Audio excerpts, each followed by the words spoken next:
Bem, meus queridos, a paz do Senhor Jesus, nós estamos aqui nesse novo projeto para auxílio dos professores e superintendentes de EBDs. Sou o pastor Joab, faço parte aqui do campo de Juazeiro, campo esse presidido pelo pastor Wagner Ribeiro dos Santos e pastora Regina Cláudia. Nós estamos aqui para o auxílio dos nossos irmãos que se empenham na EBD, Escola Bíblica Dominical.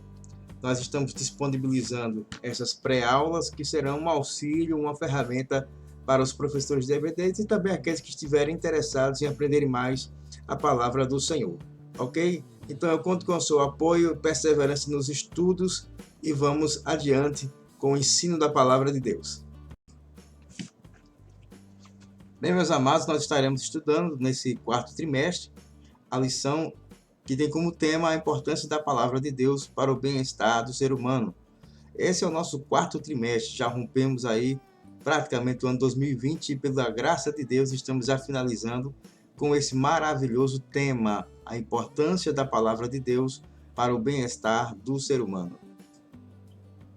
Bem, meus queridos, nós estamos aqui já na lição de número 2. Não foi possível nós gravarmos a lição 1 devido a alguns contratempos, mas a partir dessa lição 2, com a ajuda de Deus, queremos dar início às nossas pré-aulas que estarão disponibilizados sempre antes da aula do domingo, provavelmente da sexta ou sábado, o mais rápido possível eu quero disponibilizar esse material, ok? Então, nós já estamos na lição de número 2, que nesse domingo o Campo de Juazeiro não vai poder realizar a aula, mas eu vou disponibilizar esse vídeo com a intenção de que vocês não fiquem sem a nossa segunda aula. Mas a partir do próximo domingo, se Deus quiser, nós estaremos voltando tudo ao normal, das nossas aulas, na nossa EBD normalmente, ok, meus irmãos? Então, nós iremos estudar agora a lição de número 2, embora o nosso campo esteja mais uma vez realizando o batismo, não vai haver possibilidade de estudarmos a lição, mas eu quero disponibilizar esse vídeo e você vai mastigando a lição, se você já tem ela em mão. Se você não tem, adquira, procure a sua congregação ou a nossa igreja sede para maiores informações de como adquirir a sua lição, ok? Então, o tema da segunda lição é os efeitos da salvação na plenitude humana. O texto áureo nos diz assim que se alguém está em Cristo, nova criatura é, as coisas velhas já passaram, e eis que tudo se fez novo, 2 Coríntios 5:17. Temos aqui então os objetivos da lição que nós estaremos estudando. São 3 objetivos, como de costume, a nossa lição ela trabalha em cima de 3 objetivos, sendo o primeiro a expor a origem e a natureza da salvação. O segundo objetivo é mostrar o resultado da justificação. E o terceiro objetivo é ensinar acerca da bênção da santificação. Então vamos estudar a origem da salvação, o que é a justificação e o seu resultado, e ensinar acerca da bênção da santificação. Temas importantíssimos que serão bênção para nós nessa aula. Bem, meus queridos, nós estamos estudando o primeiro ponto da lição, e na introdução desse primeiro ponto, a lição vai dar uma explicação do que seja a salvação. Em teologia, nós estudamos a salvação sobre 4 perspectivas, sobre 4 aspectos, assim chamados, os 4 aspectos da salvação, que são a regeneração, justificação, santificação e a glorificação. Então, o comentarista da lição, ele aborda de uma forma bem rápida sobre esses 4 pontos, em que ele vai trabalhar no primeiro ponto da lição a regeneração, vai explicar a origem da salvação, sobre a eleição divina, e depois ele vai tratar no segundo ponto da lição sobre a justificação e no terceiro ponto a santificação. Então vamos ver agora essa primeira parte sobre regeneração. Bem, o ensino bíblico da regeneração é baseado na conversa de Jesus com Nicodemos, no que está registrado na Bíblia em João capítulo 3, onde Nicodemos, um fariseu, um doutor da lei, vai procurar Jesus. E nessa conversa de Nicodemos com Jesus, Jesus então expõe a doutrina do novo nascimento. Regeneração, a palavra regeneração significa gerar de novo, ou seja, ser gerado novamente. Quando Jesus expõe a doutrina da salvação, do novo nascimento para Nicodemos, Ele não compreende, porque ele estava entendendo de uma forma natural. Ele pensava que nascer de novo seria voltar ao ventre da mãe, conforme diz o relato do texto. Mas Jesus disse: o homem natural não compreende as coisas do Espírito, porque ele parece loucura. Mas a Bíblia nos mostra, Jesus quis mostrar a Nicodemos que o novo nascimento ele não é natural, ele é sobrenatural, ele é espiritual. Está registrado em João 3, versículo 3, é esse versículo que está aí ao lado na tela.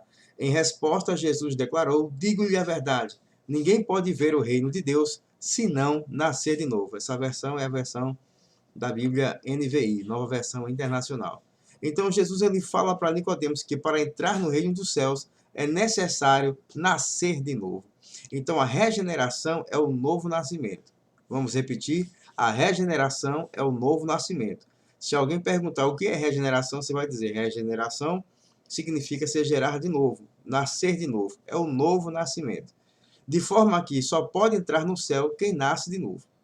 Então aqui a gente tira muita coisa, por esse filtro que Jesus apresenta, nós entendemos que para entrar no reino dos céus não é pelo batismo somente, batizar nas águas não salva ninguém, mas é nascer de novo. O novo nascimento é espiritual, é uma mudança de natureza, onde a velha natureza é tirada e Deus, não é o homem, mas é Deus quem dá uma nova natureza segundo o seu modelo, segundo o seu padrão. Então nós aprendemos sobre a doutrina do novo nascimento, coisas que vão mudar a nossa concepção se for entendida de uma forma bíblica. A regeneração é o novo nascimento. Através do novo nascimento, nossa natureza é transformada. Passamos então a ser nova criatura. De lobo nos transformamos em ovelhas. E não por causa da nossa vontade, porque a nossa vontade é corrompida pelo pecado. Se dependêssemos de nós mesmos, nunca conheceríamos o Salvador. Mas pela graça e misericórdia divina, pelo amor de Deus incompreensível e imensurável, ou seja, que não pode ser medido, ele, por seu amor incompreensível, nos alcançou e nos transformou. E pelo poder transformador do Espírito Santo, nós somos transformados de lobos em ovelhas. Nesse primeiro ponto, nós iremos tratar sobre a origem da salvação e a eleição divina. O comentarista da lição ele fala de forma bem clara sobre a origem da salvação, no primeiro ponto da lição. A origem da salvação, desde o início da história bíblica, em todas as eras e aí na história do povo de Deus, sempre a origem da salvação, a iniciativa ela é divina, nunca humana, sempre divina. Quando a Bíblia nos mostra que depois da queda do homem, Adão cometendo seu pecado, quem foi que teve iniciativa de ir atrás do homem? Foi Deus, buscando Adão no jardim. Da mesma forma, quando o povo de Israel estava no cativeiro, foi Deus que se manifestou a Moisés, conforme registro no livro de Êxodo, onde Deus fala no meio do fogo, em uma sarça, a um homem chamado Moisés. A iniciativa sempre foi divina. No Evangelho de João, no capítulo 1, ele diz que o Verbo se fez carne e habitou entre nós, e vimos a sua glória como a glória do unigênito do Pai. A motivação de Deus em estar em busca do homem é mostrada em João 3,16, texto conhecido de muitos, onde a Bíblia nos diz que Deus amou o mundo de tal maneira que deu seu Filho, para que todo aquele que nele crê não pereça, mas tenha a vida eterna. A iniciativa sempre é divina. Mais uma vez, a iniciativa sempre é divina. É tanto que no Evangelho de João, Jesus mostra que é o Espírito quem convence. Se não fosse o amor divino, a atuação divina, a origem da salvação que vem dele, nosso Salvador é ele, se não fosse ele, nós não seríamos salvos nunca, estaremos perdidos em nossos delitos e pecados, conforme Paulo relata em Efésios 1. Então, a origem da salvação ela é divina e nunca humana. Quando o homem tenta buscar a Deus com seus próprios esforços, ele cria os seus ídolos, os seus deuses, as suas religiões. O fato de nós termos várias religiões só revela a incapacidade do homem de buscar o seu próprio Salvador com seus próprios recursos. A Bíblia mostra que só através de Jesus, do Espírito Santo e através da pregação da palavra, o homem encontra Cristo e é salvo, e é liberto e é transformado. A eleição divina, que é outro ponto da lição, e esse ponto da lição é um ponto bastante comentado, debatido, tanto nas redes sociais, e nos últimos anos nós temos visto uma crescente discussão sobre a eleição divina, que vai parar no tema da predestinação. A predestinação, irmãos, ela é algo bíblico, está na Bíblia. Não foi inventado por Calvino ou calvinistas, ou por quem quer que propague a ideia de predestinação. A predestinação é uma palavra que se encontra em nossas Bíblias, e eu quero mostrar aqui o texto de Efésios, do capítulo 1, versículos 4 ao versículo 6. Nos diz assim: porque Deus nos escolheu nele antes da criação do mundo, para sermos santos e irrepreensíveis em sua presença.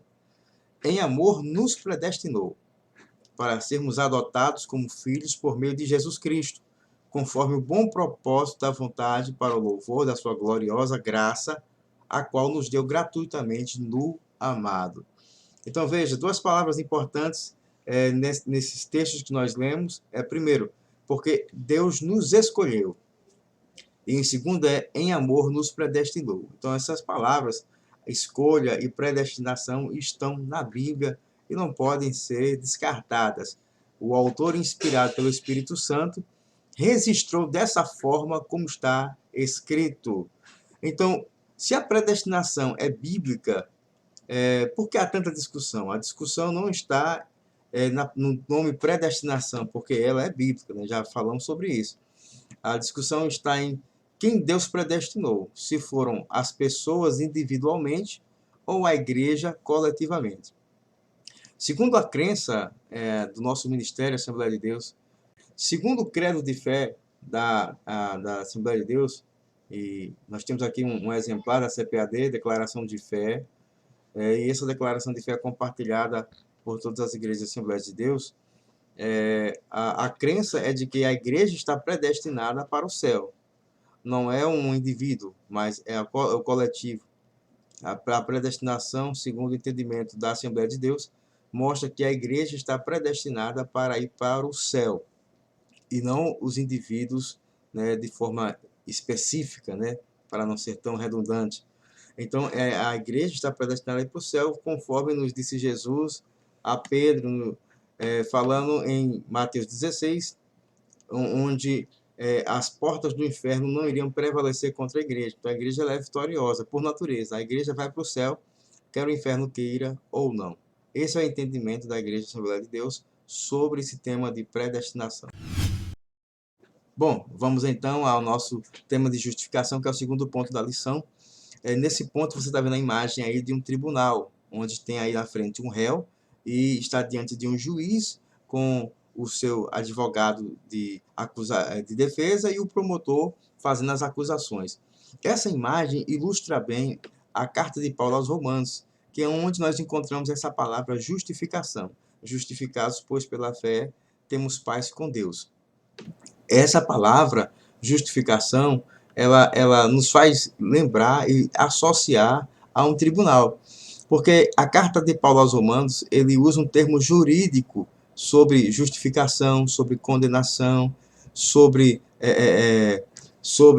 o destino do homem sem Deus e qual seria o juízo de Deus sobre esse homem. Qual seria então o nosso destino se não fosse Deus? Para onde nós iríamos se não fosse Deus? Paulo escreve em Romanos, capítulo 6, versículo 23, que o salário do pecado é a morte, mas o dom gratuito de Deus é a vida eterna. Então, qual seria o destino do homem sem Deus se não fosse Deus em nossas vidas? Seriam sermos julgados e condenados, réus, pelos nossos pecados e ofensas cometidos. Paulo fala que nós estávamos mortos em nossos delitos e pecados, Efésios 1. Então, o nosso destino sem Deus seria o inferno. Mas essa obra maravilhosa da salvação mostra que Deus enviou seu Filho ao mundo e, através da vinda de Cristo, nós fomos libertos dos nossos pecados. A obra de Cristo foi tremenda. Ele não somente perdoou os nossos pecados, e levou a nossa culpa, ele nos salvou. Três coisas eu quero destacar nesse vídeo, e que eu quero que você grave bem. Primeiro, a obra de Cristo foi para perdoar os nossos pecados. Segundo, Cristo levou a nossa culpa. E terceiro, nós somos salvos. A salvação, para ser salvo, ele teria que perdoar os nossos pecados e levar a nossa culpa. Eu vou fazer aqui uma ilustração que vai nos ajudar a entender. Se alguém então comete um delito e esse alguém ele é preso e está cumprindo pena, só que a sua pena ela cabe na fiança. Chega alguém desconhecido e liberta aquela pessoa através do pagamento da fiança. Aquela pessoa sai do presídio, mas ele vai agora voltar à vida de crimes. O que é que mudou na pessoa? Não mudou nada, porque alguém desconhecido pagou a fiança, mas o camarada vai continuar com a sua vida de crime. O que Deus fez em nós foi algo mais ou menos isso, só que de uma forma maravilhosa. Jesus nos libertou do pecado. Nós estávamos escravizados pelos pecados cometidos. Nós nascemos em pecado. Salmo 51, versículo 5 nos diz o salmista Davi: que em pecado me concebeu minha mãe, e em iniquidade eu fui gerado. Nós nascemos em pecados. A criança já nasce em pecado. Filho de pecador é pecador. Nós somos condenados a viver por causa de Adão.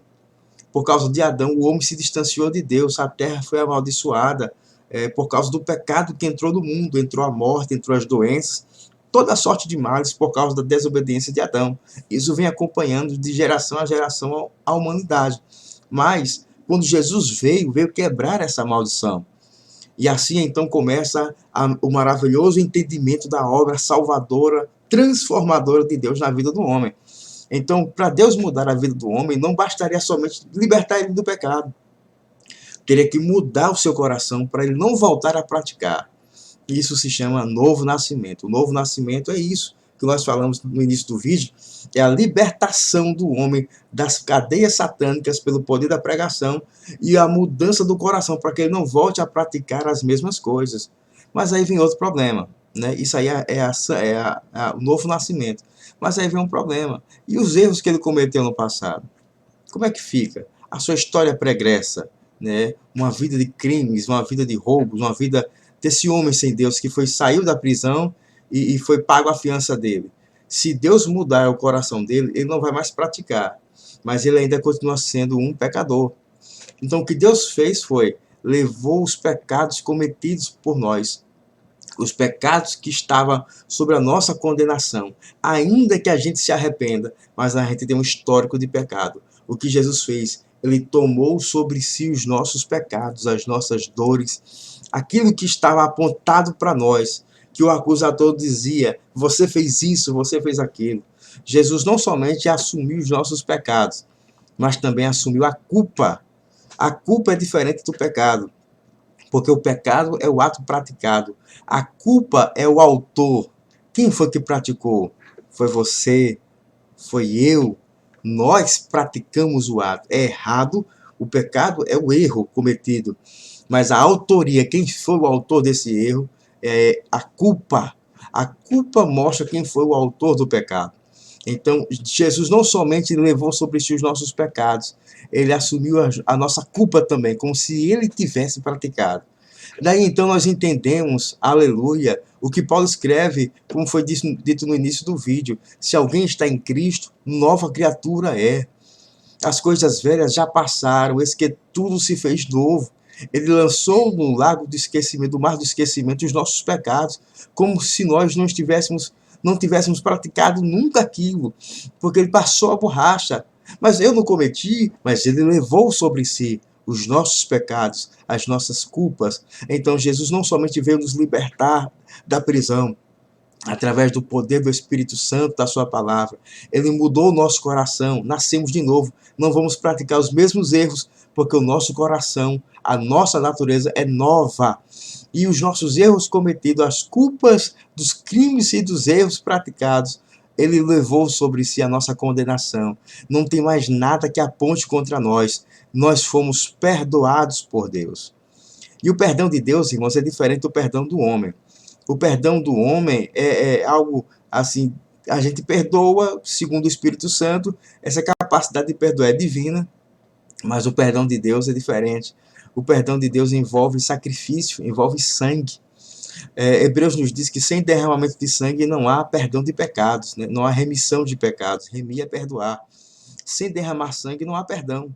É por isso que no Antigo Testamento, de forma simbólica, Deus estabeleceu os rituais no santuário para que as pessoas entendessem a gravidade do pecado.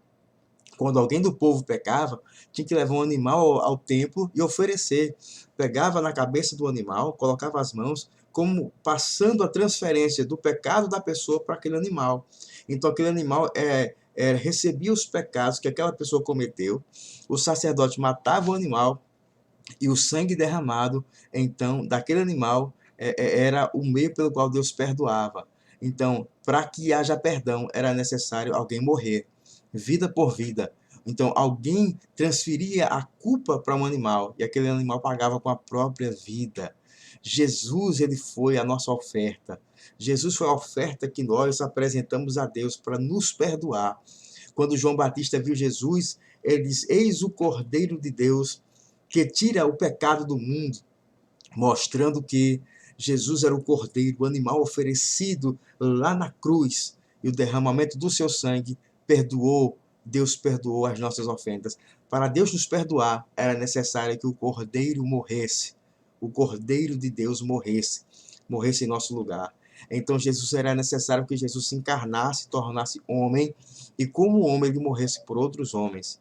Mas não era um homem qualquer, era o Filho de Deus. Por isso, a morte de um homem só substitui a vida de outro homem. Mas como ele é Deus, ele poderia morrer por todos. Esse derramamento de sangue é que nos traz a salvação. E sem derramamento de sangue, como diz Hebreus, não há perdão de pecados. Então, o perdão de Deus para nós custou a vida do seu Filho. Justificados, nós somos justificados.